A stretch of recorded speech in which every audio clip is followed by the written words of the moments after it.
Hey guys, I want to show a video on some 140 YX head standard. As you can see here, it's got a great big lump machined out of the head, at quite a size as well. If I measure that out, so up to 55 mil. If I measure the depth, I think it comes in normally around about 2 mil or 1.8 mil. Versus the red tag head. So the red tag head hasn't had anything machined off it, so it's got all that material that's missing out of there still there. And it's just got a nice lead in, so it's a nice chamfer, about 15-20 degrees. So that increases your compression, which obviously ends up giving you more torque, and they generally rev out better.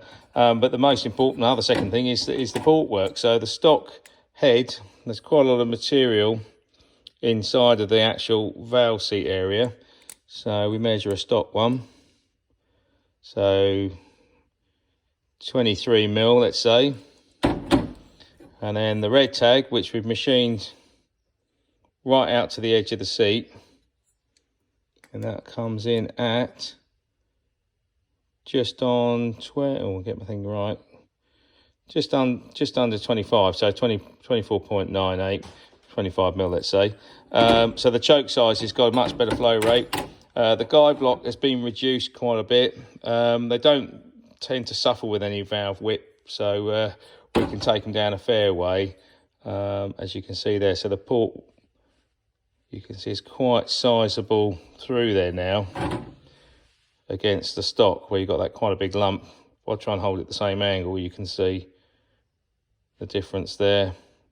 On that, the exhaust side of things, we leave that alone. We don't go too big on those because obviously on the throat we take out a margin there, but the actual size of the seats should only be about 1 mil difference, because it's already quite good, 20 mil, let's say.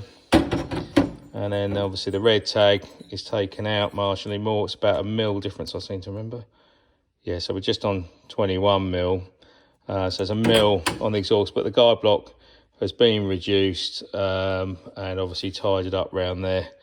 So that's another thing. But that's the main difference between the red tag, and while the red tag does produce more torque, even with a standard piston you can use, we tend to use the high compression, high speed pistons with the pockets cut out. Makes a big difference to how it performs sort of mid to top end. It revs out better. And then running either a VM or a PE 26 is our favourite, with a 4-stroke needle set up right. So yeah, that was just a bit of a rundown on them, where the differences are in them, and why they perform as well as they do. Right, hope that helps.